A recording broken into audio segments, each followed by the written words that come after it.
Ahora sí.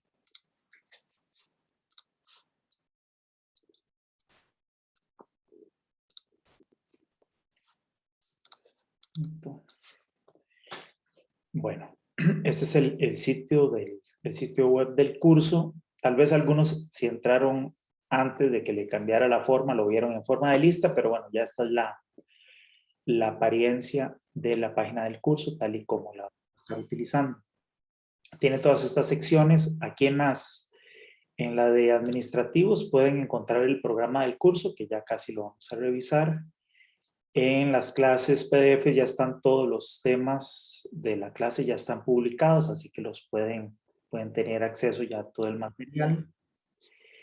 En la sección de clases es donde vamos a estar actualizando las sesiones de Zoom para las clases sincrónicas, como la del día de hoy, que ya estaba publicada.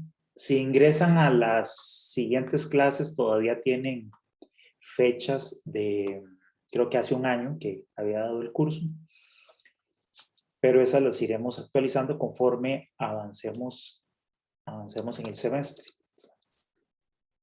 Ahí mismo vamos a estar colgando, una vez que las clases se impartan, con algunos días de retraso probablemente, pero estaremos en cada una de las clases también publicando la grabación para que ustedes tengan la oportunidad de revisar las clases. Entonces ahí, luego, bueno, la sección de tareas la estaremos utilizando. En libros y documentos pueden encontrar que es el libro de texto que vamos a utilizar. Entonces, pueden también ir revisando y siguiendo los temas que vamos a ir viendo y buscándolos acá en este libro en PDF. También tienen ahí publicados, son parte del libro, pero los he extraído para tener mayor facilidad, como esta tabla que tiene todas las distribuciones de probabilidad que vamos a estudiar, tanto las distribuciones de probabilidad discreta como las continuas. Y está la tabla de probabilidades de la distribución normal estándar, pues que la vamos a estar utilizando en su momento. Y además también está la tabla también de la distribución chi cuadrado, y esta es una tabla también de factores de tolerancia que en su momento, cuando lleguemos a estos temas, los vamos a estudiar y los vamos a estar utilizando. Entonces, para mayor facilidad, para no tener que estar navegando en todo el libro, entonces están extraídas esas páginas. Por el momento creo que eso es lo que vamos a estar necesitando. Si ocupáramos alguna otra cosa más, si tuviéramos algún material extra, lo vamos a estar publicando, pero creo que eso sería todo. A lo mejor la distribución PDStudent me faltó. La puedo extraer también y poner esa tablita para cuando hagamos uso de ella. Bueno, aquí anuncios importantes, cuando también algún cambio de fecha o alguna cosa importante que haya que anunciarles, podríamos estar utilizando esta sección. Luego, aquí vamos a estar haciendo también los quizzes y exámenes. Y en prácticas hay algunos ejercicios publicados para que ustedes puedan estudiar. Si hiciera falta, en su momento podríamos también cargar algún material adicional de ejercicios de práctica.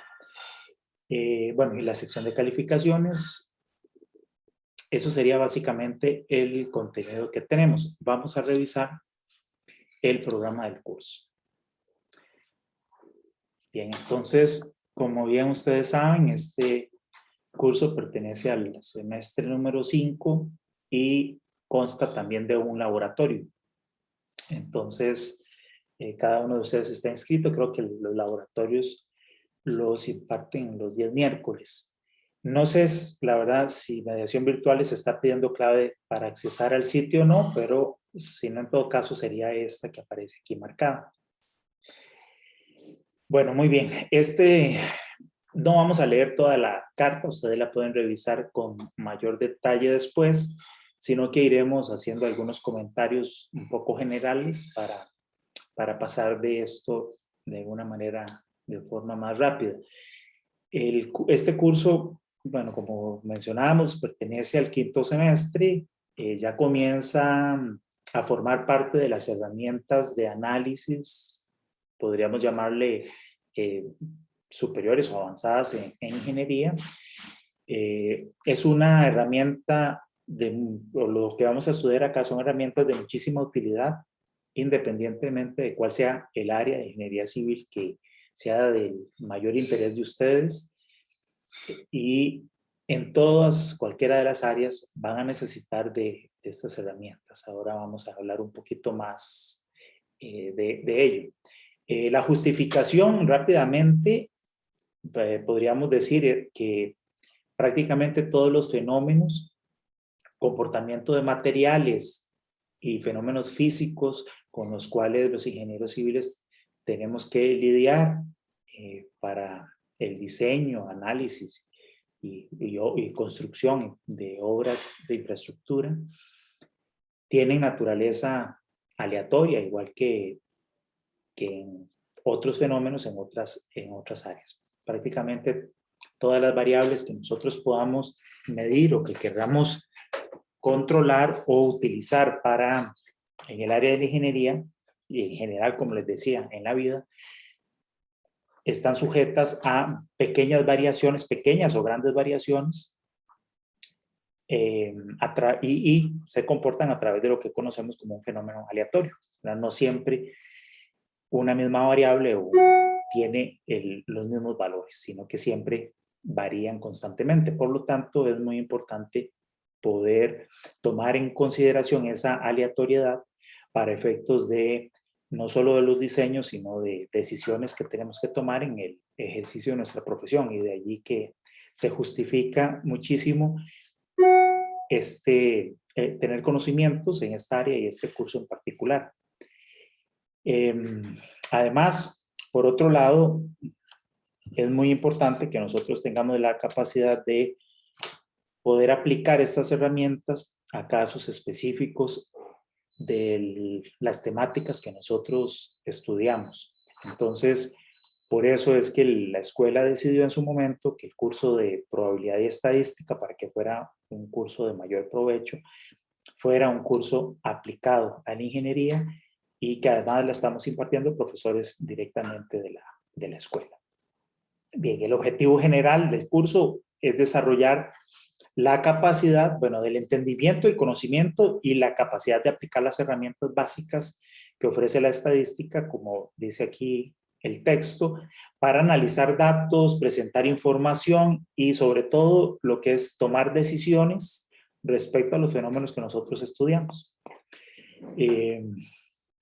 Pues en principio lo que esperamos al final del curso es que ustedes, bueno, conozcan las herramientas, entiendan y dominen los conceptos, y que puedan aplicar esas herramientas a los datos que día a día ustedes van a utilizar como parte de su ejercicio profesional.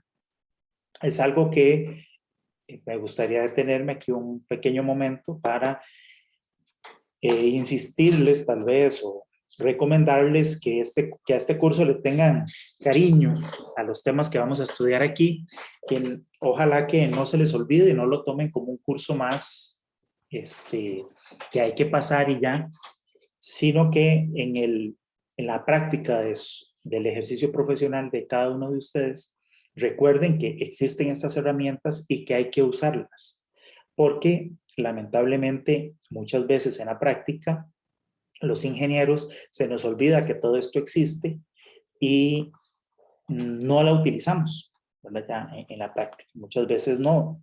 Y la verdad es que la herramienta es necesaria y muy importante para que los análisis, diseños y toma de decisiones que nosotros hagamos en nuestra vida profesional estén sustentados analíticamente y sustentados estadísticamente. Como les digo, muchas veces eso no sucede y bueno, eso genera pues resultados poco deseables. Entonces, el objetivo es que ustedes logren interiorizar estos conocimientos y saber ponerlos bien en práctica. Sobre eso nos vamos a estar preocupando de mi parte bastante para que sea así. Los contenidos del curso son los siguientes. Está aquí en esta pequeña tablita resumido. Lo primero vamos a ver una introducción. Vamos a empezar el día de hoy con esto, sobre por qué esto es importante. Vamos a ver algunos conceptos sobre lo que son las variables aleatorias y lo que es estadística descriptiva. Esta es la primera parte. El curso en general lo vamos a dividir en las siguientes secciones. Vamos a ver primero cómo se analizan y cómo se resume información de los datos que nosotros estemos estudiando, que tengamos mediciones, que estemos analizando. Bueno, cómo se ordenan esos datos, cómo se presentan y cómo se hace una descripción de un conjunto de datos. Esto es precisamente esta parte de la estadística descriptiva y algunas medidas que nos permiten hacer la descripción de esos datos, que son las medidas de tendencia. Luego vamos a ver el tema de probabilidad propiamente dicha. Entonces, entender qué son los espacios y los eventos. Vamos a ver los conceptos de las técnicas de conteo y ya luego vamos a aplicar eso al cálculo de probabilidades, ¿verdad? Tanto clásica frecuentista como lo que es la probabilidad condicional y la aplicación del teorema de Bayes. Estos son análisis que hacemos con base en observaciones, con base en datos. Cómo calculamos probabilidades, cómo sumamos esas probabilidades, cómo se calculan en general. Después vamos a estudiar distribuciones de probabilidad, tanto discretas como continuas, que son básicamente funciones que describen formas genéricas de comportamiento de variables. Algunas variables efectivamente se comportan exactamente como estas distribuciones. En otros casos, nosotros lo que hacemos es suponer que las variables se ajustan a un determinado tipo de distribución de probabilidad y utilizamos entonces estas formas conocidas para el cálculo de probabilidades y para hacer análisis de inferencia. Después pasamos a eso, lo que es la estadística o lo que es probabilidad de inferencia y empezamos entonces a estudiar intervalos y pruebas de hipótesis. Esto de lo que se trata es de cuando tenemos una variable cuyos valores o el rango de valores es muy grande, o en algunos casos infinito, y nosotros no podemos tener todas las observaciones de esa variable completa, pues tomamos una muestra y con base en esa muestra hacemos los análisis que vamos a estudiar con estas herramientas para poder inferir cosas acerca de la población completa, es decir, acerca de esa variable. Con una muestra, entonces hacemos inferencia respecto a cómo es que esa variable en su población completa se comporta. Vamos a ver también modelos de regresión lineal, simple y múltiple, que nos van a permitir hacer modelación del comportamiento de variables y predecir comportamientos futuros. Esto es muy útil para distintas áreas de la ingeniería. Y el último capítulo, si nos da chances, veríamos los conceptos de análisis de varianza utilizado para el diseño de experimentos. En este caso, básicamente, de lo que se trata el tema es de poder determinar cuáles son las variables que efectivamente impactan en el fenómeno que nosotros estamos estudiando. Entonces, estos son los análisis que hacemos, ya sea análisis de un factor o de varios factores, como lo veremos en su momento. Ok, bueno, este tema creo que sí lo vamos a cubrir. El que no está aquí incluido, que probablemente lo podamos incluir como un tema adicional, es el de control estadístico de procesos. Es realmente más utilizado por ingenieros industriales o ingenieros químicos, pero probablemente alguno de ustedes podría eventualmente dedicarse a temas de procesos de fabricación de productos o de, ¿verdad?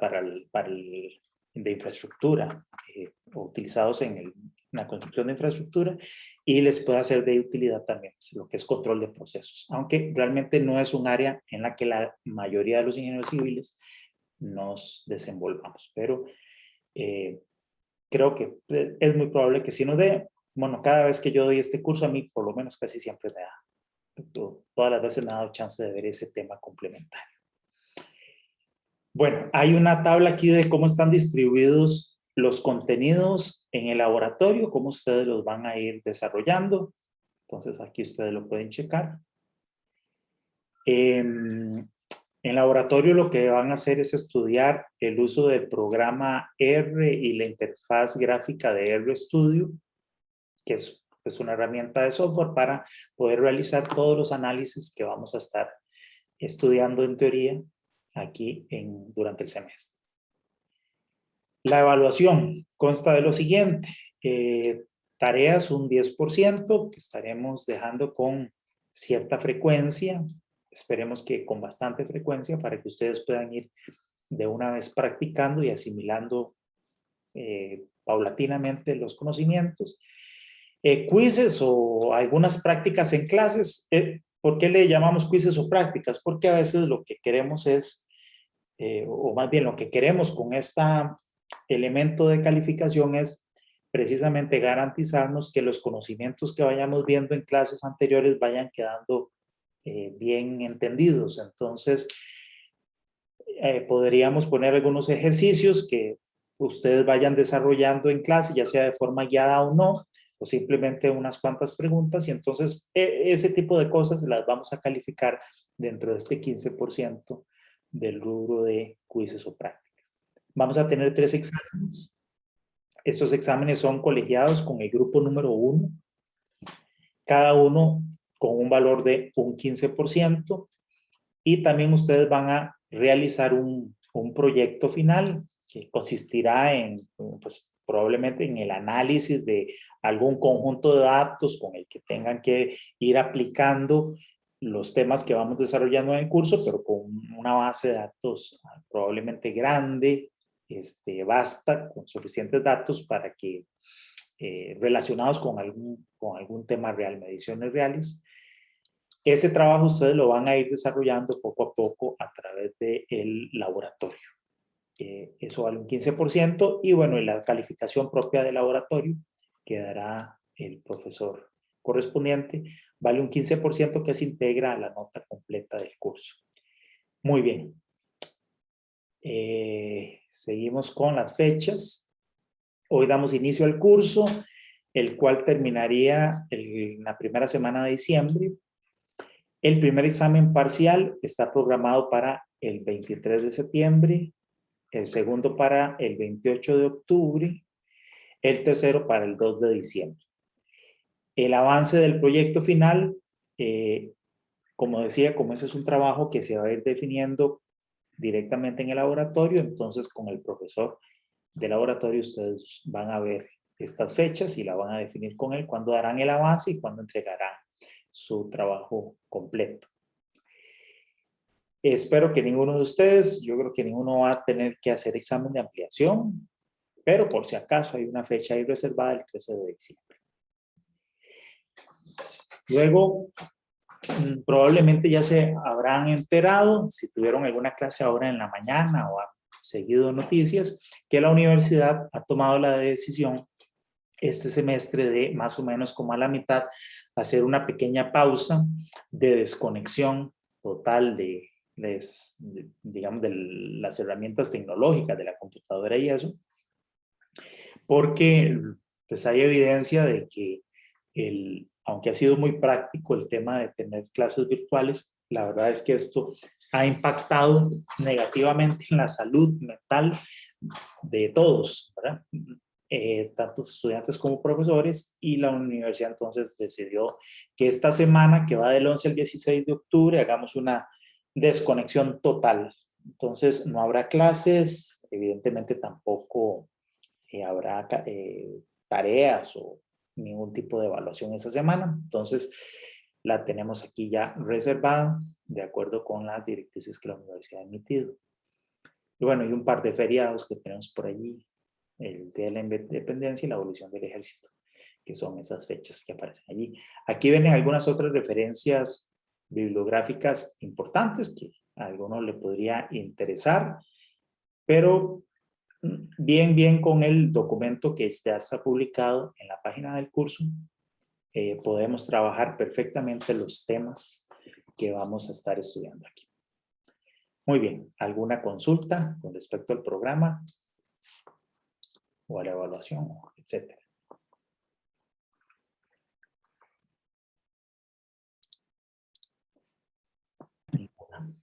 Profesor, el laboratorio va a ser completamente aparte a lo que es la interfaz de la teoría. Sí, de eso, la verdad no sé si el profesor tiene página también del curso o como yo no doy el curso todos los semestres, la verdad no he visto bien cómo lo hacen ahorita en modalidad virtual, pero sí, lo que es el laboratorio lo verían directamente con el profesor de laboratorio. Entonces, como les digo, no sé, voy a consultarlo, voy a tratar de averiguarlo hoy y les escribo o un correo o les pongo ahí algún mensajito en la página de mediación para ver cómo se hace, porque la verdad no sé. Yo supongo que deben tener también alguna página de mediación virtual, pero no estoy seguro. Pero yo te averiguo. Gracias, es que hay algunos cursos que la misma interfaz la ponen en la teoría y la laboratorio, entonces por eso pregunto. Ajá, ok. Gracias. Muy bien. Y yo voy a anotarme por aquí eso y voy a averiguar de laboratorio cómo se trabaja. Muy bien, ¿alguna otra consulta? Profe, para comunicarnos con usted solo sería por medio de mediación. Bueno, tienen sí, a través del correo, básicamente. Otras veces hemos hecho un grupo de WhatsApp, pero vamos a intentar de manejarlo a través del correo. Yo el correo de la universidad lo reviso constantemente, entonces alguna duda o alguna cosa por allí. Profe, Bueno, la hora de los exámenes aún no está definida. La hora a la que van a hacer. Ajá. Sí, los exámenes se van a realizar en las horas de clase. Entonces, igual, ese día nada más ingresamos a mediación. Los exámenes los vamos a hacer en mediación virtual. Ahí mismo los van a publicar y ustedes los desarrollan ahí mismo. Entonces, básicamente entran a mediación y tienen el tiempo de la clase para desarrollar el examen. Normalmente yo lo que hago con los exámenes es que vamos a ver si se les define un tiempo, por ejemplo, de 2 horas para realizarlo, pero con una ventana de tiempo un poco amplia en el sentido de que si alguno tiene problemas y para conectarse ese día y entonces en lugar de entrar a la 1, entró a la 1:05, 1:10, bueno, a partir de esa hora es que empieza a contar el tiempo. Entonces tienen ahí un margen, igual tienen 2 horas, pero a partir del momento en que ustedes ingresan. Bueno, gracias. Con mucho gusto. ¿Alguna otra duda?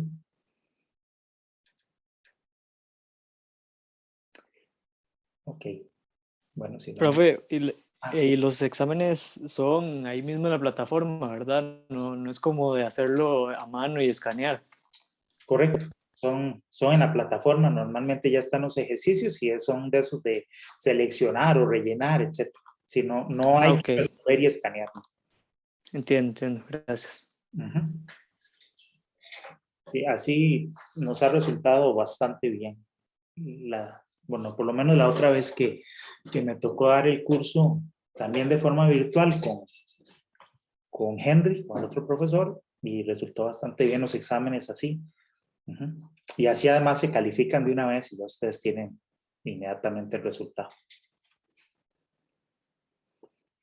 ¿Ok? Bueno, si no hay más consultas, nos vamos a pasar ya directamente a la clase de hoy. La clase de hoy es light, es muy de introducción, de conversar, de entender un poquito qué qué es lo que vamos a estar estudiando, algunos pequeños conceptos, pero ya a partir de la clase del jueves ya sí vamos a comenzar directamente a ver ya temas de desarrollo directo del curso. Entonces hoy es un poquito de un tema más conceptual. Entonces, y un poco de motivación al curso.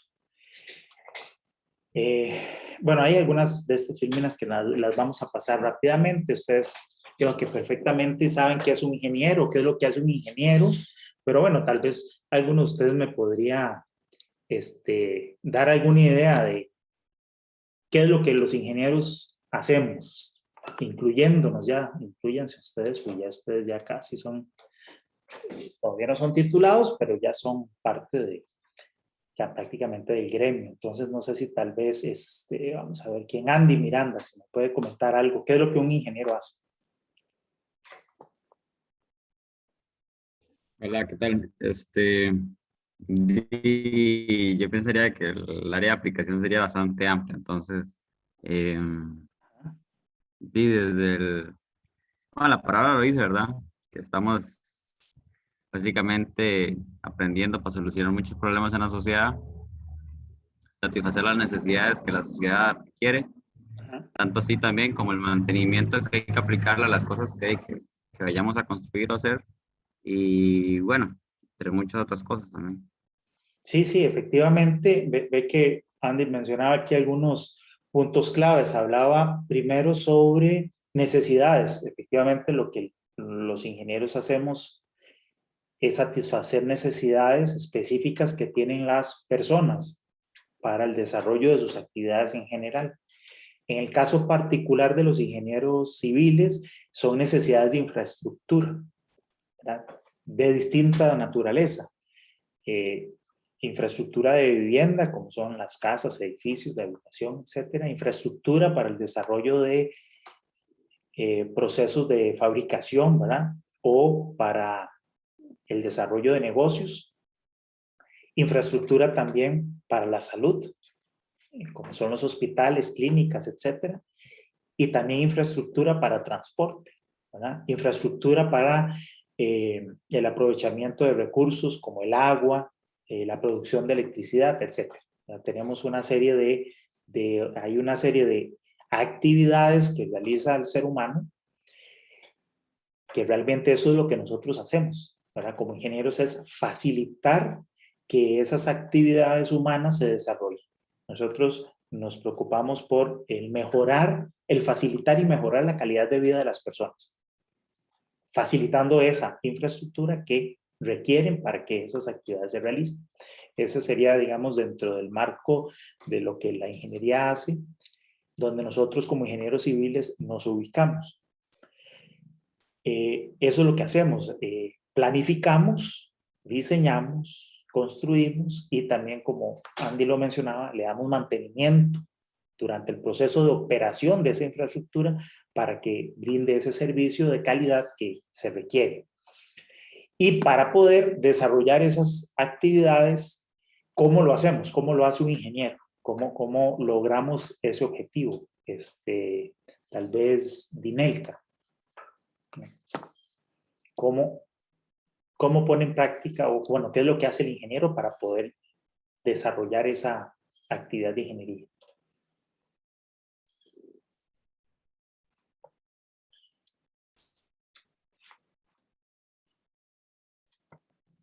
No está por ahí, Dinelka, ¿me escucha? ¿Alguna idea sobre cómo lo hacemos?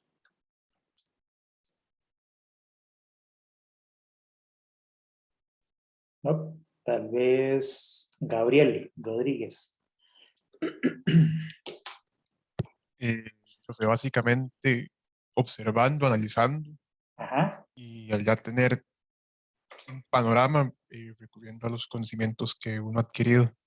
Y exactamente. yo siento, Ajá. sí, ¿Y de qué tipo de conocimientos estamos hablando? ¿Y qué es lo que observamos?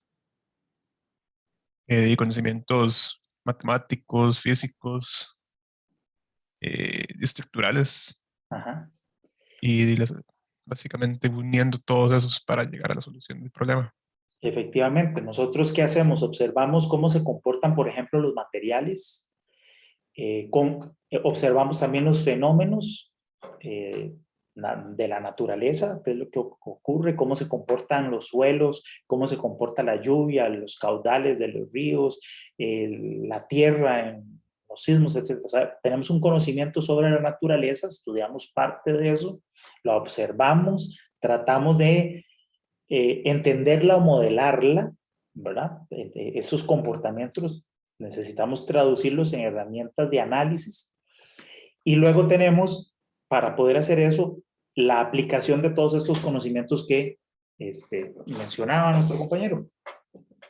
Conocimientos matemáticos. Dentro de esos conocimientos matemáticos se incluye el área de la ingeniería, porque nosotros tenemos que traducir esa información de lo que estamos observando, que lo recopilamos a través de datos. Tenemos que tener la capacidad de, porque va a ser mucha información, van a ser muchos datos, cómo poder ordenar y resumir esa información de manera clara y útil.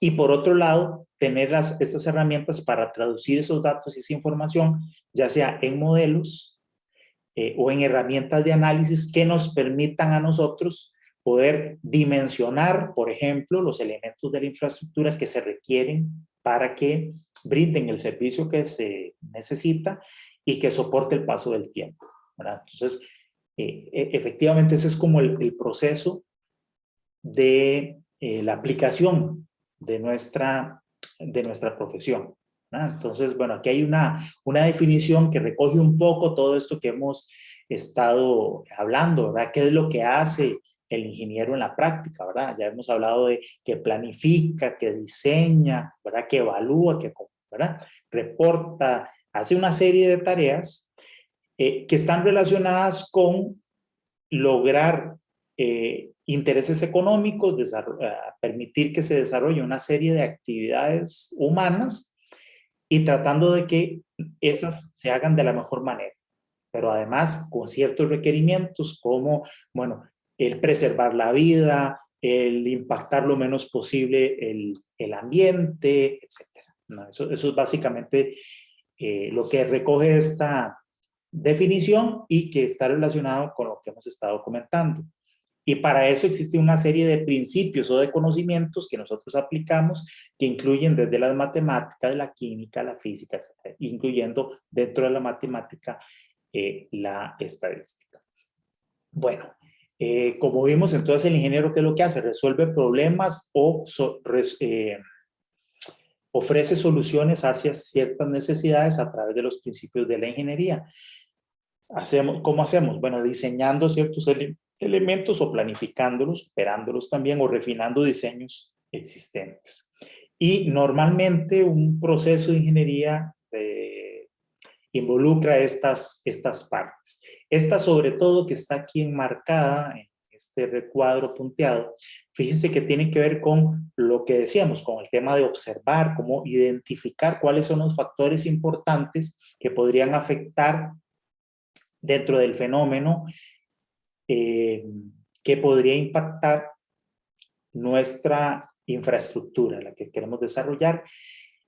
Tenemos que realizar mediciones o experimentos para poder entender cómo se comportan los materiales, cómo se comporta la naturaleza y por lo tanto los elementos que estamos diseñando y entonces proponer o refinar algún modelo de análisis para diseñar o para tomar decisiones. Eso es básicamente dentro de este complejo de actividades de la observación, de la medición y de la modelación, es que necesitamos aplicar conceptos de ingeniería para que esto realmente lo hagamos de la mejor forma posible, porque a menos de que lo hagamos utilizando las herramientas de probabilidad y estadística, estaríamos dejando por fuera la aleatoriedad de los fenómenos y esa aleatoriedad nos puede jugar una mala pasada, ¿verdad? Porque a lo mejor datos que supusimos o que creímos, al tener esa variabilidad,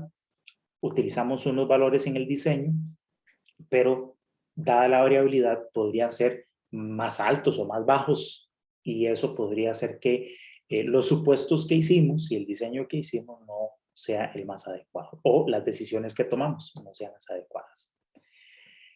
Bueno, muy bien. Entonces, ¿de qué se trata las herramientas estadísticas? Bueno, tienen que ver, como hablábamos, con cómo recolectamos, presentamos y analizamos datos. Eso es lo primero, y eso es lo que tiene que ver con la estadística descriptiva, que vamos a ver en la primera parte del curso. Luego vamos a tratar de describir y entender esa variabilidad, esa aleatoriedad que tienen los datos. Entonces, ¿cómo hacer para que a través de las herramientas que estudiamos entendamos bien los fenómenos y podamos entender y considerar esa variabilidad que tiene la información y poder controlar esa variabilidad, o más bien controlar las decisiones que tomamos basados en esa variabilidad? Entonces, cualquier variable, cualquier cosa que nosotros midamos, y de cualquier manera que la midamos, por más precisa y exacta que sea, va a presentar algún nivel de variabilidad. Aquí, por ejemplo, es el rendimiento podría ser de una máquina o de un vehículo a lo largo del tiempo. Existen muchísimos factores que van a hacer que un vehículo consuma más o menos combustible. Lo podemos medir y nos podemos dar cuenta que existe esa variabilidad. Lo mismo, pues, en decisiones de inversiones, como ocurre en las bolsas de valores, ¿verdad?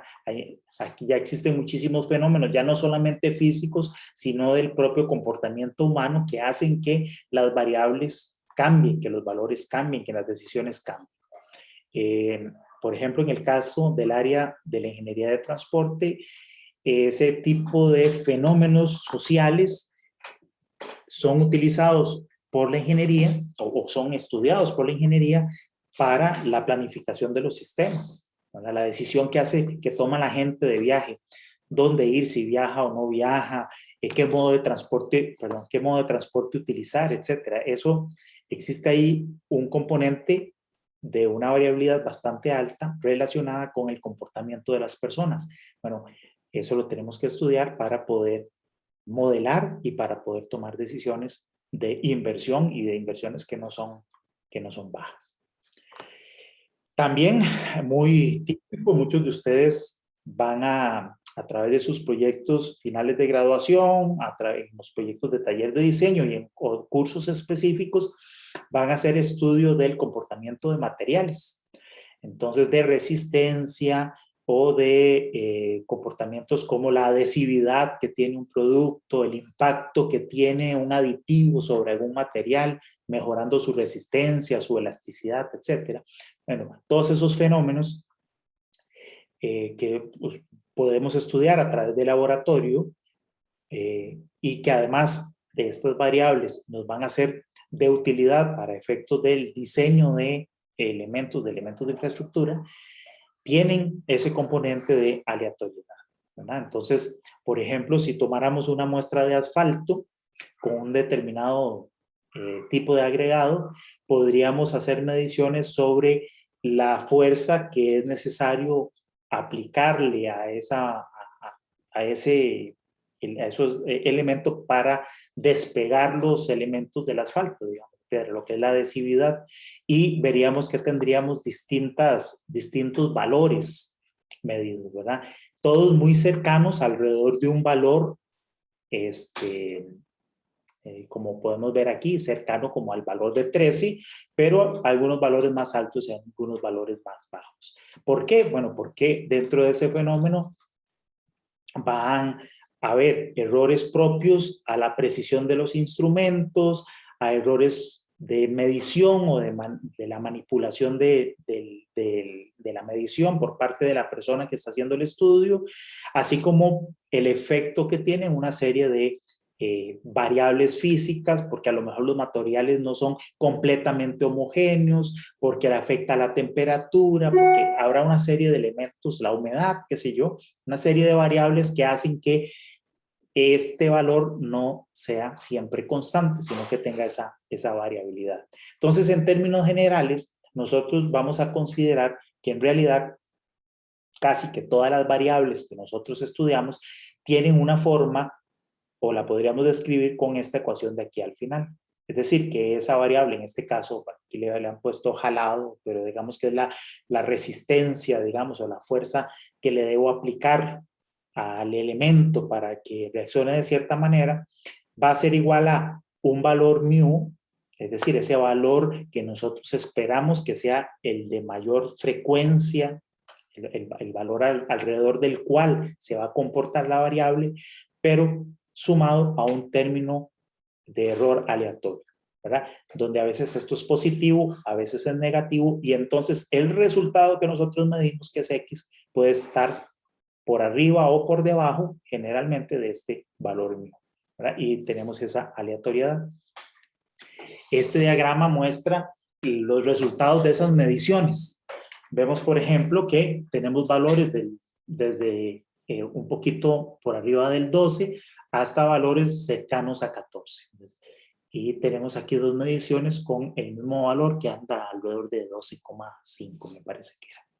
Bueno, estos son los valores, por ejemplo, del comportamiento de esa variable que tiene que ver con la adhesividad de los materiales. Uno podría pensar, o podríamos considerar a lo mejor, que estos valores que se están obteniendo son muy bajos y que se necesita que ese material tenga un comportamiento mejor. Y podríamos pensar en agregarle algún aditivo que haga que el material se comporte de mejor manera. Igual como podríamos estar incursionando en alguna aleación o especial para que el acero tenga una mayor resistencia para la obra de infraestructura que estamos haciendo, o el mismo concreto, un adhesivo para que, por ejemplo, el concreto frague más rápidamente, porque es una exigencia del proyecto que nosotros en el que estamos trabajando. Entonces, le podríamos alterar este producto y volver a hacer las mediciones, como en este caso. Tenemos ahora los círculos estos no rellenos que aparecen ahí arriba, donde pareciera a primera vista ser que el aditivo que le agregamos efectivamente parece haber mejorado el comportamiento de esa variable, ¿verdad? Porque ahora prácticamente todos los valores tendieron más bien a valores un poco más altos. Bueno, entonces lo que nosotros vamos a hacer en este curso es estudiar cómo analizar estos datos y cómo tomar una decisión respecto a si efectivamente ese aditivo que le adicionamos a nuestro material realmente mejoró o no mejoró el comportamiento del material. Porque esto que parece a simple vista una mejora, un incremento de esa fuerza necesaria para despegar estos materiales, pareciera que se incrementó, pero perfectamente estos valores que están por encima, fíjense que todos estos están en el mismo rango que medimos antes. Y estos que están por encima podrían ser simplemente un resultado de la aleatoriedad de las observaciones, ¿verdad? Y que realmente el aditivo no haya mejorado en absolutamente nada. Bueno, ese tipo de cosas, ¿cómo las analizamos? ¿Cómo aplicamos pruebas estadísticas a los datos antes y después de esta aplicación del aditivo para tomar decisiones respecto a si efectivamente hubo una mejora o no en el comportamiento del material? Entonces eso es algo que no podemos hacer a simple vista, que además necesitamos datos y repeticiones del fenómeno, porque, como les mencionaba, a veces en la práctica se nos olvidan estas herramientas estadísticas y tendemos a simplemente ir y hacer una medición. Entonces se hace una medición, se conoce un valor antes, podría ser que nos toque medir y que la aleatoriedad del fenómeno haga que nosotros medamos este punto. Si medimos, hacemos una sola medición, y luego cuando aplicamos el aditivo hacemos otra sola medición y nos da este valor. Entonces aparentemente, pues claro, pasamos aquí como de 12.3 o 12.4, no sé qué será este valor, a este otro, ¿verdad? Que es el más alto, que es 14.2. La pasamos de 12.2 a 14.2 y apareciera evidentemente que hubo una mejora sustancial, pero resulta que esos fueron solo valores extremos que por alguna razón cuando se midieron los obtuvimos de esa manera. y podríamos estar tomando una muy mala decisión y eso podría implicar, por ejemplo, un incremento de costo importante en la obra que estamos haciendo y a lo mejor al final la mejora que estábamos persiguiendo no se consigue. Entonces, es importante recordar que existen estas herramientas, que hay que hacer varias mediciones y que hay que analizar los datos de forma adecuada. Bien, otra cosa que nosotros solemos hacer en ingeniería civil es utilizar algunos conocimientos de leyes físicas, del comportamiento de materiales que se comportan más o menos de forma homogénea, de forma consistente, y a partir de un concepto general pasamos a modelos específicos, ¿verdad? Entonces ya es algo conocido y se lo aplicamos a un caso particular. Pero también ocurre lo contrario, en donde nosotros no podemos y no tenemos el conocimiento general de cuál es el comportamiento del fenómeno, sino que con lo único que contamos es con algunas mediciones, una muestra, lo que llamamos es una muestra del comportamiento de una variable, que es lo que podemos tener, porque no conocemos el comportamiento completo, lo que llamaríamos la población, y necesitamos, con base en estos resultados, llegar a ciertas conclusiones respecto a cómo es que cuál es el comportamiento general. Entonces tenemos más bien, ya no un comportamiento general y pasar a uno específico, sino más bien tenemos un comportamiento específico con base en unos datos y queremos inferir sobre el comportamiento general. Entonces, esta es otra área de la estadística que vamos a estudiar, que es la estadística de inferencia. Cómo hacer inferencia estadística. Entonces, eso lo vamos a abarcar en el curso. Bien, hay también otras áreas y métodos de análisis y de tratamiento de datos distintos, ¿verdad? Por ejemplo, la diferencia que hay entre un estudio que se conoce como enumerativo y otro que se conoce como estudio analítico. Básicamente, la diferencia consiste en lo siguiente. En el caso de los estudios enumerativos, que yo diría que es el que tiene, en términos generales, mucha aplicación en la mayoría de casos en ingeniería civil, es cuando nosotros obtenemos la muestra de una población conocida y bien delimitada. Por ejemplo, a lo mejor estamos estudiando la resistencia de los bloques de concreto que se van a utilizar en una obra, en una construcción.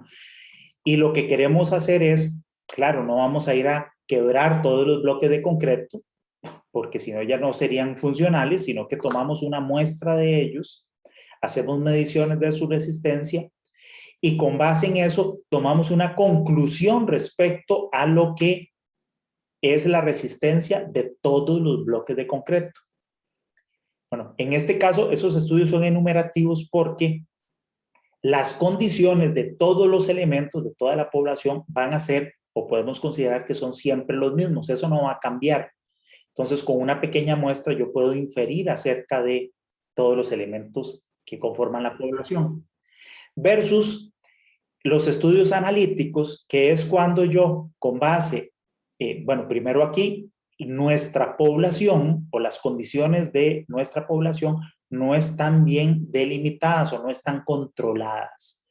Y entonces, yo con base en la muestra o con base en muestras, yo tengo que determinar qué es lo que le podría pasar en el futuro o bajo cambios de algunas variables que afectan el comportamiento de mi población, digamos de mi variable, qué sé yo, la temperatura, o sea, yo hago una medición de una muestra, por ejemplo, de la plasticidad de material asfáltico para una carretera.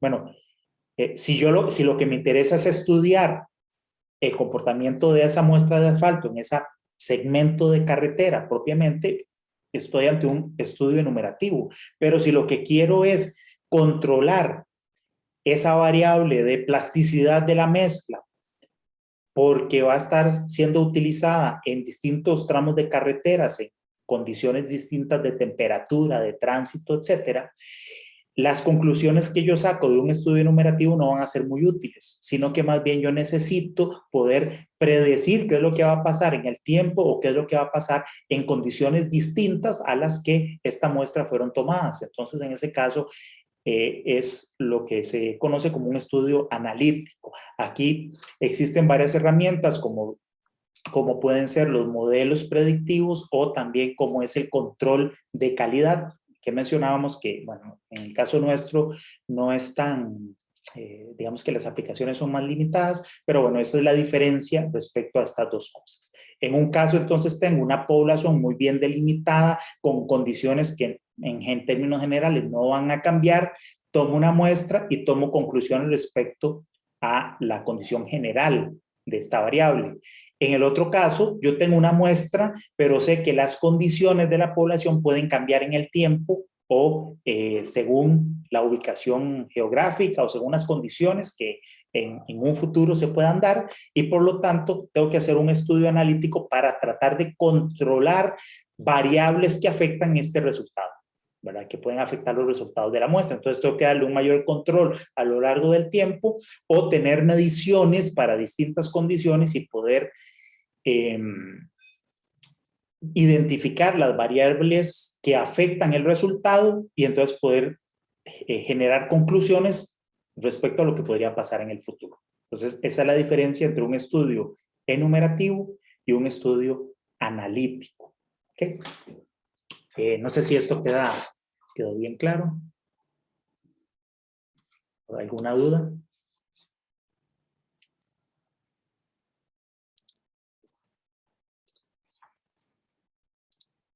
Bueno, si no, continuamos.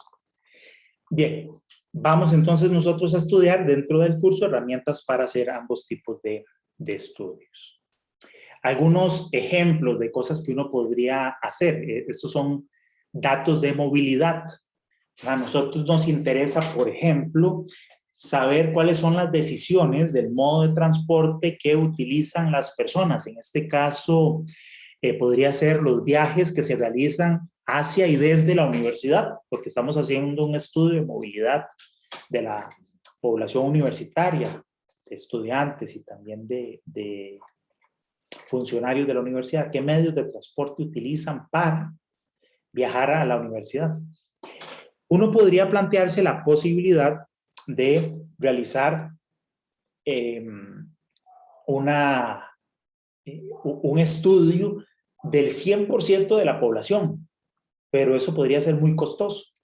Entonces, nos interesaría más bien, por ejemplo, imagínense que esto es para un trabajo de investigación de ustedes del proyecto final de graduación. Necesito tener esta información. Pues ustedes no van a hacer un censo universitario para hacer esta cosa, les saldría costosísimo, tardaría muchísimo tiempo y al final el resultado a lo mejor pues tiene su utilidad, pero no vale la pena tanto esfuerzo para obtener un dato como este. Entonces hacemos una muestra. Entonces nosotros tenemos que saber cómo elegir muy bien a las personas, cómo sacar esa muestra del total de la población, obtener algunas digamos, resultados como los que aparecen aquí, saber cuál es la composición de esa muestra, y con base en esos resultados nosotros queremos hacer inferencias respecto a la población total, ¿verdad? Esos resultados podrían estar también categorizados o separados según algunos factores que pueden afectar este resultado. Este sería uno como general, con toda la información. Pero nosotros sabemos que no todas las personas, según su condición, toman las mismas decisiones, ¿no?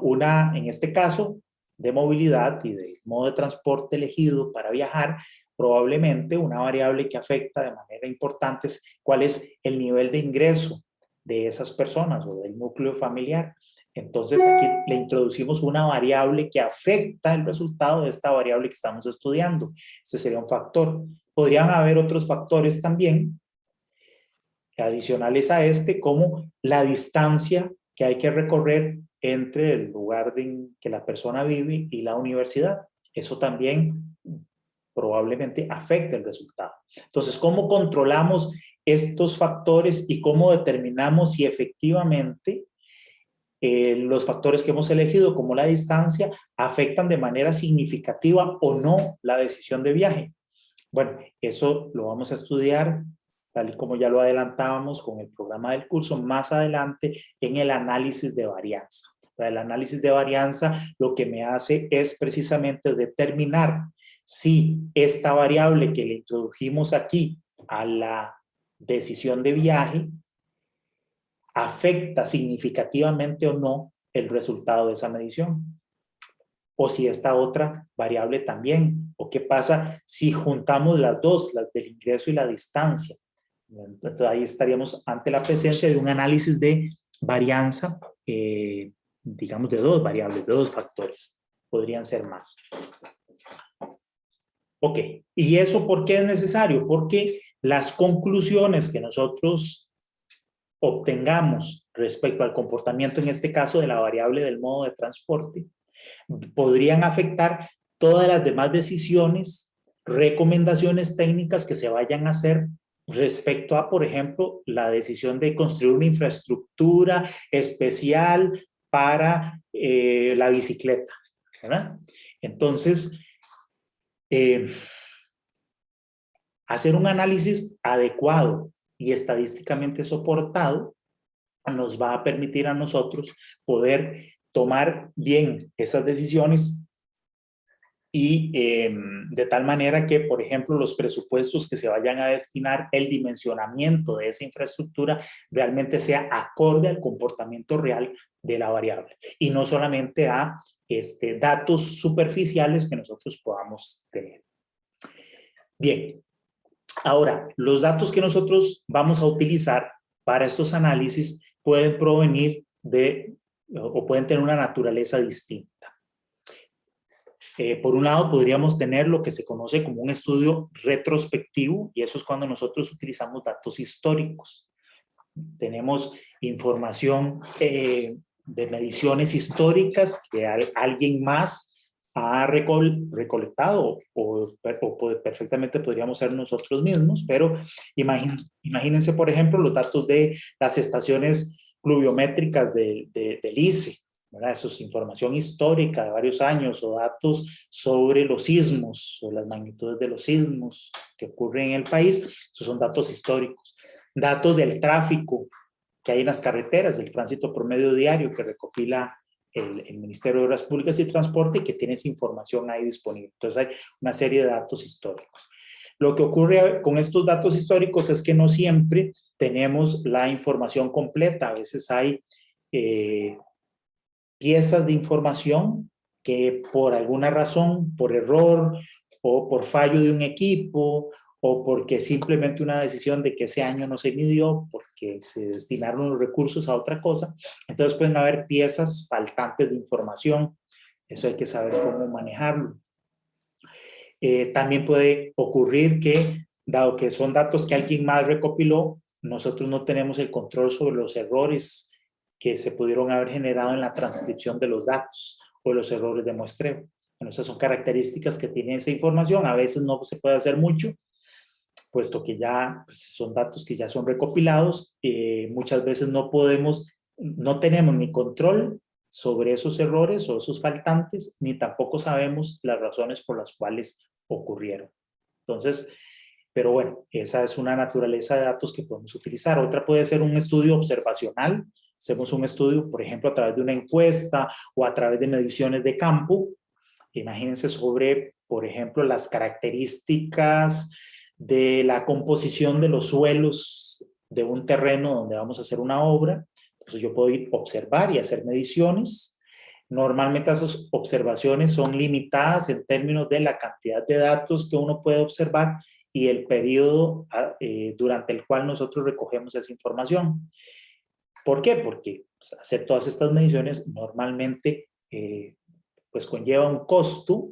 No siempre se tiene el presupuesto necesario para realizarlo o todo el presupuesto que a uno le gustaría, y sobre todo muchas veces, y ustedes lo van a constatar cuando ya estén en el ejercicio de su profesión, a veces la limitación es sobre todo el tiempo. No tenemos el tiempo, todo el tiempo que necesitamos para medir los datos que nos gustaría. Pero bueno, ese es otro tipo de estudio observacional. Y otro que es más controlado es el diseño experimental, el cual consiste en normalmente estudios de investigación donde nosotros estamos interesados en un determinado fenómeno, el cual más o menos conocemos qué variables podrían estarlo afectando y por lo tanto diseñamos un experimento acotando la cantidad de factores o variables que afectan mi fenómeno y la cantidad o rango de medición de esos factores. Eso es lo que llamamos diseño experimental. Eso es muy importante. Les recomiendo que cuando vayan ustedes a hacer su trabajo de investigación o vayan a plantear, recuerden el curso de estadística, recuerden lo del diseño experimental, para efectos de que no se embarquen a tratar de medir un fenómeno con todas las posibles variaciones que el fenómeno tenga, porque se les puede hacer incontrolable la cantidad de datos necesarios para medir.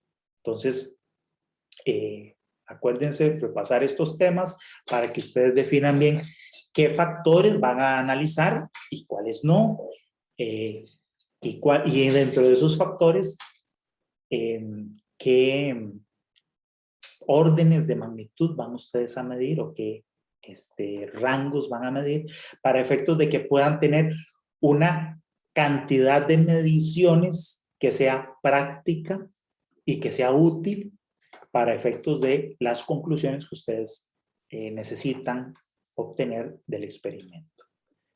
Bien, eso sería entonces básicamente datos históricos, medición de datos durante un determinado periodo, la diferencia, por ejemplo, entre el observacional y el experimental es que en el observacional yo no tengo control sobre los factores que afectan el fenómeno.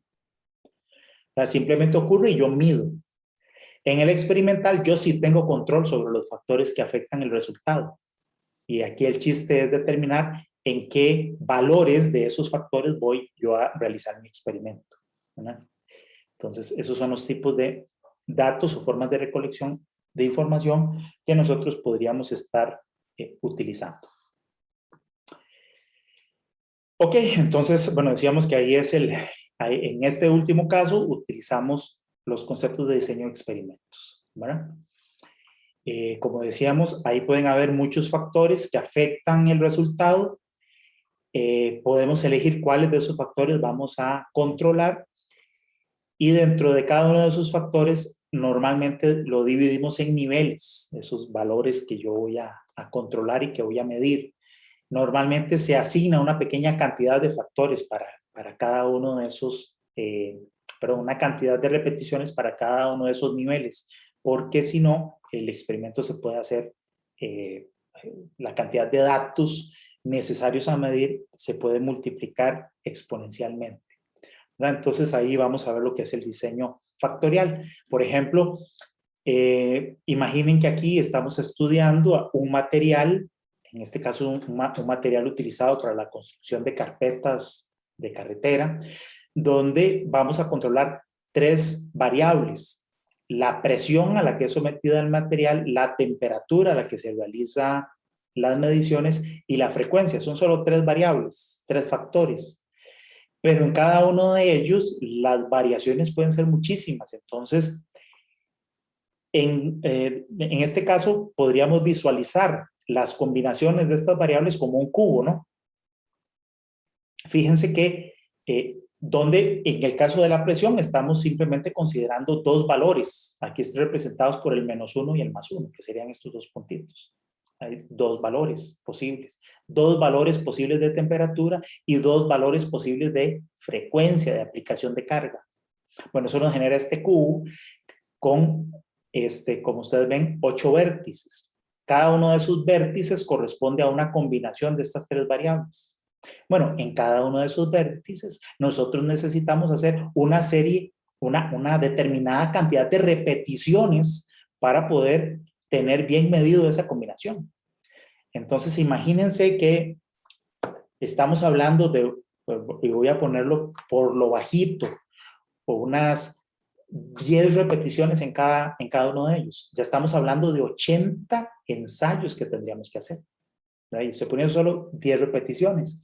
Entonces también, si queremos exigir una mayor cantidad de repeticiones para tener bien medido cada uno de estos elementos, imagínense qué hubiera pasado si en el caso de la presión hubiéramos tenido no 2, sino 3 valores distintos. Entonces, la cantidad de ensayos a realizar en un experimento, como les decía, se puede multiplicar exponencialmente. Entonces, bueno, esto es bueno que lo dominemos, que lo conozcamos para efectos de que podamos realmente controlar y a la hora de plantear experimentos, hacerlo de una manera que sea razonable para poder salir en costo y en tiempo según nuestra necesidad. ¿Okay? Eso ténganlo muy en cuenta, como les digo, porque a veces, si no es así, su profesor podría alegremente pedirles que hagan muchísimo más trabajo y eso les va a tomar mucho tiempo. Y no solamente en realizar los ensayos y medir, sino luego en el análisis de todos esos datos. Ok, bueno, ahora imagínense que además en ese ensayo, en realidad nuestro interés era además saber si con un determinado, adicionando un material, en este caso que modifique la mezcla, generamos una mejora o no. Entonces ya solo ahí hay que multiplicar por 2 todos los ensayos que teníamos anteriormente. ¿Okay? Entonces, bueno, esta materia de diseño y experimento lo vamos a ver. Ahora, vean que ahí hablamos de tres variables. Recordemos que era la presión, la temperatura y la frecuencia de la carga aplicada.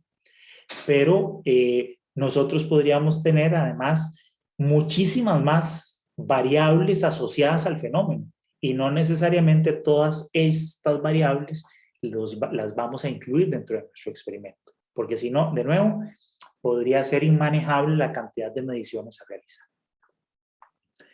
Ok, algunos datos que nosotros debemos estudiar en algunas ocasiones han sido recolectados a lo largo del tiempo, ¿verdad? Entonces, eso es lo que corresponde a gráficos de series de tiempo y bueno, de eso vamos a ver también un poco cómo se maneja esa información. Muchas veces cuando los datos son medidos en el tiempo, pueden ocurrir, evidentemente va a ocurrir aleatoriedad en todas las mediciones que hagamos, pero a veces algo ocurre en un determinado momento que afecta toda la medición, ¿verdad? Hubo algún factor que cambió radicalmente las condiciones bajo las cuales se venían haciendo las medidas y a partir de ahí algo cambió. Bueno, eso hay que saber identificarlo para poderle introducir factores de corrección a los datos para poder analizar el conjunto de datos completo. Pero hay que tener cuidado en que cuando le hagamos correcciones a los datos, se deban a cambios no relacionados con la aleatoriedad del fenómeno, sino a cambios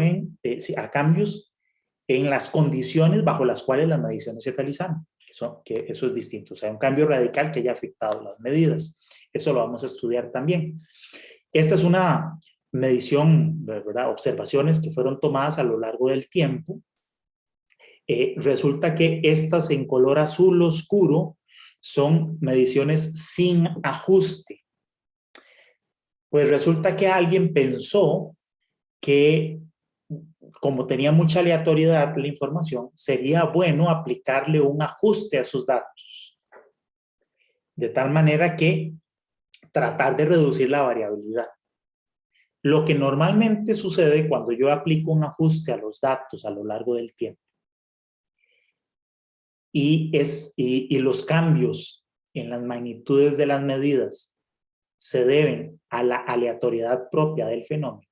Si yo le aplico un ajuste, en lugar de reducir la aleatoriedad, lo que voy a hacer más bien es incrementarla, ¿verdad? Que es lo que se ve en estos gráficos de color celeste, clarito, ¿verdad? Donde vemos que claramente los datos comenzaron a generar cambios mucho más abruptos que los que teníamos inicialmente. Este es un error que nosotros tenemos que evitar cometer. Sí, bueno, este es un ejemplo de medidas también a lo largo del tiempo. En este caso es el comportamiento de los camiones y respecto a la regulación del peso de una carga. Eso es un estudio, creo que esos son datos de la ANAME, y cómo ese comportamiento fue cambiando a lo largo del tiempo. Entonces, bueno, hay que ver eso.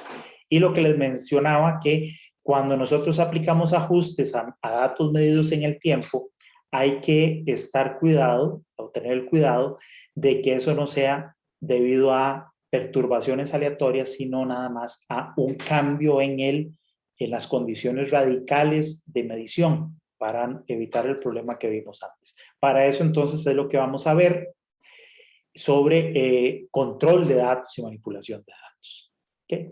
Para evitar que más bien yo genere un incremento en la variabilidad.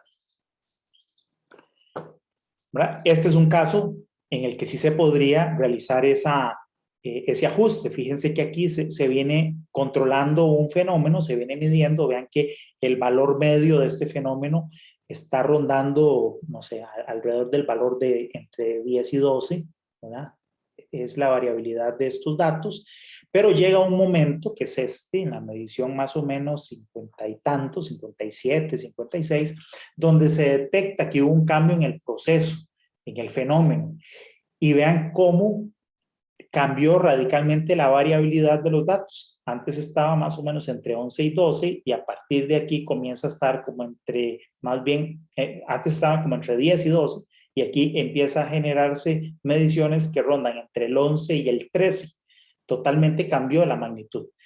Cuando algo así sucede, sí es posible aplicarle un ajuste a estas mediciones a partir del momento en que el cambio ocurrió, que es lo que se hace aquí abajo, para poder corregir el efecto que generó este valor.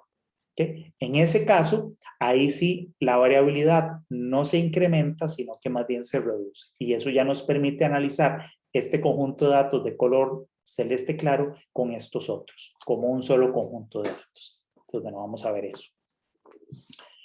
Eso lo vamos a hacer a través de lo que se llaman los gráficos de control, que como les digo, esta es una materia que va a quedar al final del curso.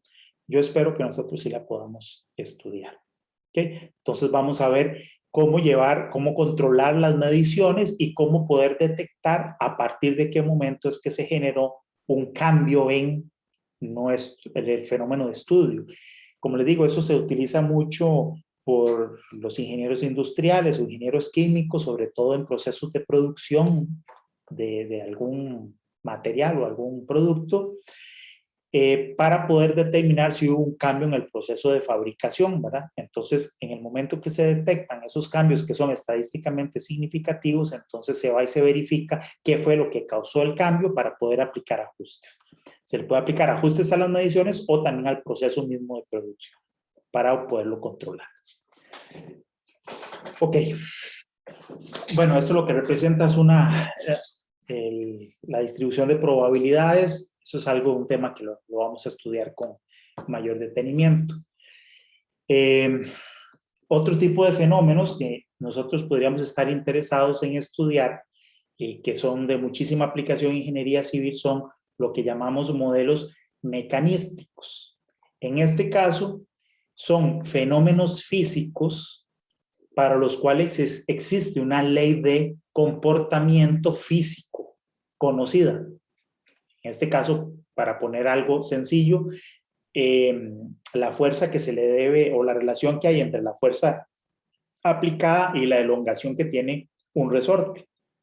Bueno, esta ley de Hooke y esa relación entre la fuerza y la elongación consideran que el material es perfectamente homogéneo, que existe una consistencia ahí de comportamiento, digamos, casi a nivel atómico del material, que haría que la relación sea esta. Sin embargo, el material no es perfectamente homogéneo, las mediciones podrían realizarse bajo condiciones distintas de temperatura que van a afectar el comportamiento del material, etc. Entonces, aún en un fenómeno donde hay una ley mecánica conocida, física de comportamiento, va a existir aleatoriedad, ¿verdad? Por eso le sumamos este término de elemento epsilon que aparece acá, para que nos permita poder explicar esas pequeñas variaciones. Este, digamos que es un caso relativamente sencillo, Los modelos mecanísticos entonces corresponden a eso, cuando yo puedo asociar el comportamiento de variables a una ley física de comportamiento. En otros casos, bueno, y esto también se estudia por la aleatoriedad que tiene con herramientas estadísticas. Pero en otros casos, lo que tenemos es un modelo empírico. La diferencia aquí estriba en que el fenómeno que estamos estudiando no le podemos asociar una ley de comportamiento física conocida, sino que sabemos que existe una relación entre determinadas variables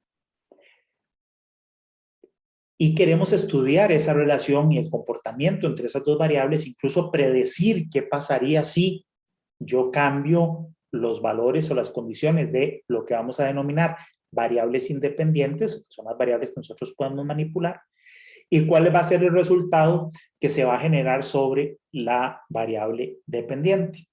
Les doy el caso, por ejemplo, en el caso de los estudios de transporte y movilidad, donde calibramos modelos para estimar la cantidad de viajes que se producen en una familia, con base en variables independientes como el ingreso familiar, la posesión vehicular, la cantidad de personas que viven en el hogar, a qué se dedican esas personas, cuántas de esas personas tienen licencia para conducir, etc. ¿verdad? Entonces, hay una serie de variables de características socioeconómicas de la familia, que esas serían nuestras variables independientes, que sabemos que de alguna manera afectan la cantidad de viajes que esa familia realiza. Eso sería entonces la variable dependiente, la cantidad de viajes producidos. Bueno, no existe una relación física, como en el caso de la ley de Hooke, sobre todo en este caso, porque ya no estamos hablando de un fenómeno físico, sino que estamos hablando de un fenómeno social, de comportamiento humano. Sin embargo, algo similar puede ocurrir cuando estudiemos algún fenómeno físico, en donde no existe una ley física ya clara, determinada, sino que nada más sabemos que existe una relación entre ciertas variables que afectan el resultado de otra. Entonces, en esos casos, lo que hacemos es plantear que existe una relación entre esas variables independientes a través de alguna forma funcional y la variable respuesta. ¿Verdad? Aquí tenemos un ejemplo donde queremos estudiar el peso molecular de un polímero, un material importante, a lo mejor que estamos utilizando como aditivo, como mejora de algún material de construcción, y que ocupo determinar ese peso molecular para un diseño, por ejemplo, de material. Y sabemos que está relacionado con la viscosidad, a lo mejor la cantidad de un agente catalítico que yo agrego a una mezcla y la temperatura, ¿no? Pero esto no es esta relación no es conocida y por lo tanto lo que nosotros hacemos es hacer distintas mediciones y tratar de determinar una ecuación que relacione estas variables, ¿no?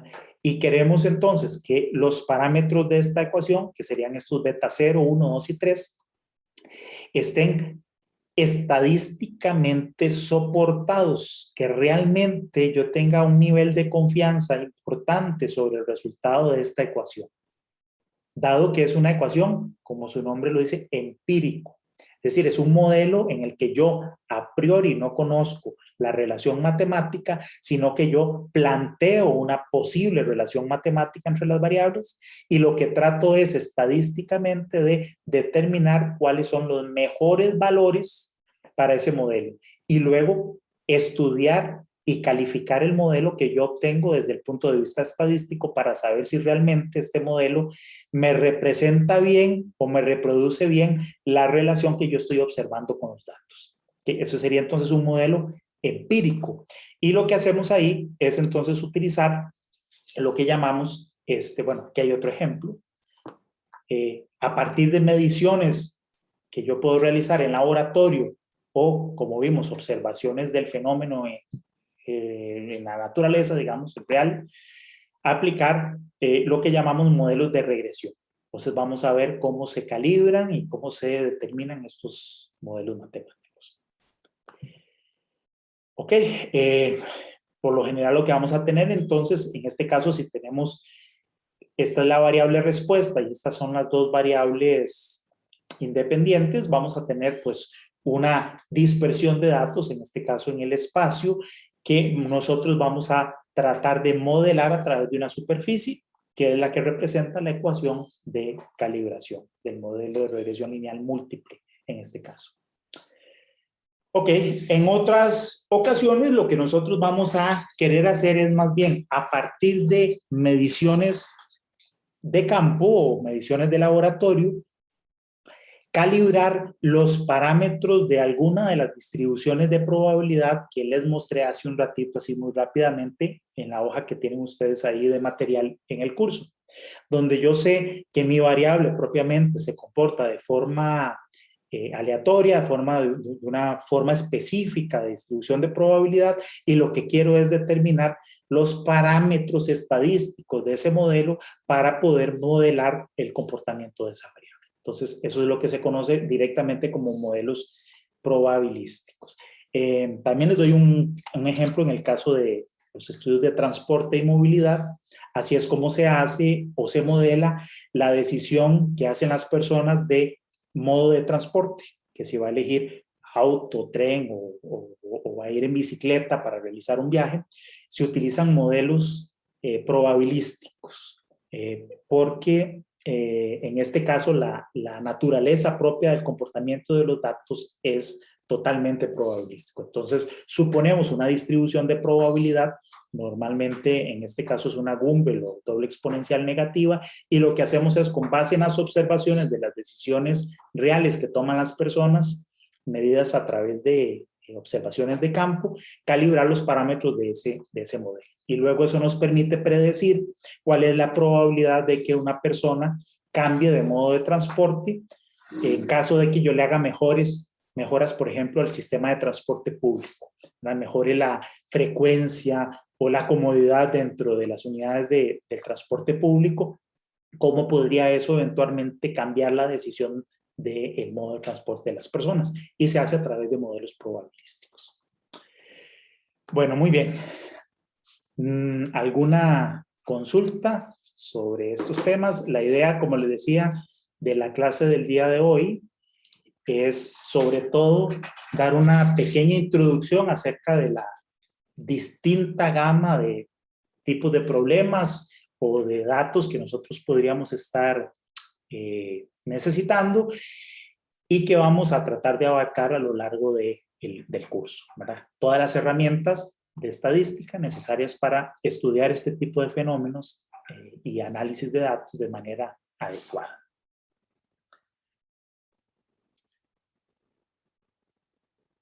¿Alguna consulta, duda?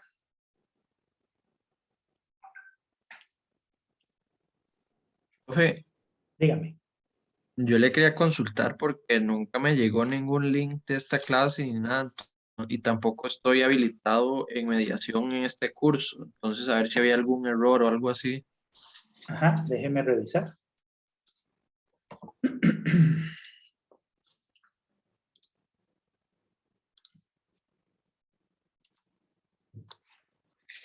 Vamos a ver la lista de los usuarios que están inscritos.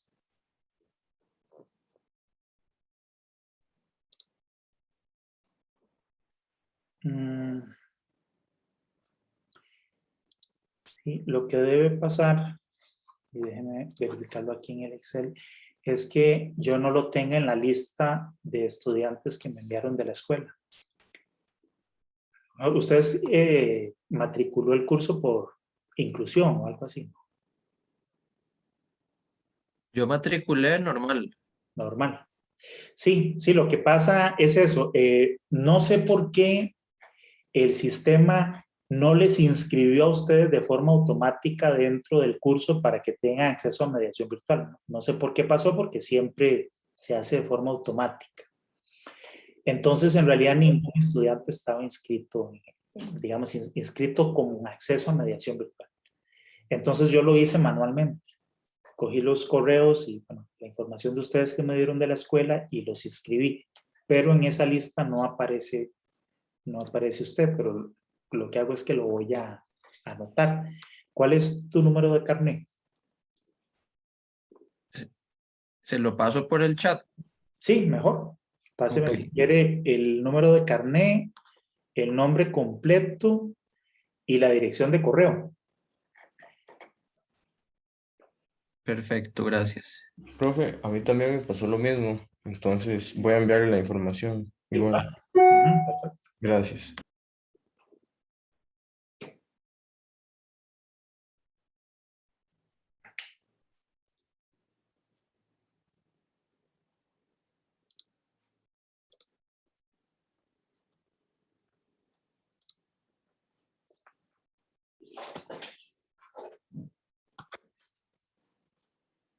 Bueno, muy bien. Si no hubiese más consultas, vamos a acabar la clase el día de hoy aquí. Y la próxima vez, entonces continuamos ya con la primera parte de estadística descriptiva. Vamos a ver cómo tomar los datos, ordenarlos, representarlos, etc. ¿Okay? Entonces, nada más déjenme ver si tengo bien los datos. A ver. Tengo a Andrés Castro, es el que me estabas diciendo que no tenía los datos. Para ver. Sí, profe. Ok, déjeme ver. Sí, creo que tampoco estás en la lista, ¿no? Que bueno, aquí yo tomo el dato.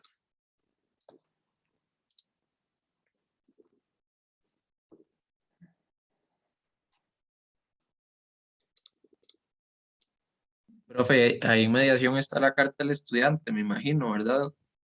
Correcto, sí, de ahí la pueden descargar. Perfecto.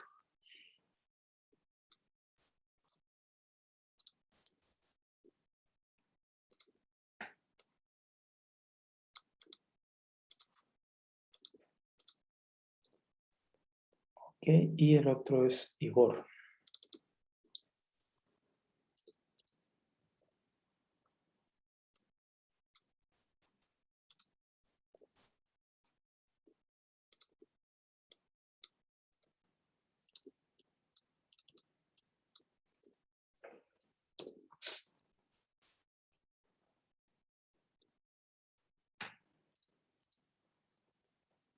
Ok, listo, ya tengo los datos. Ahora, en un minuto les inscribo dentro de mediación virtual y ya quedarían habilitados. Muchas gracias. Bueno, muy bien. Entonces, bueno, hasta aquí llegamos. Que tengan buen día todos y nos vemos, si Dios lo permite, el jueves a continuar.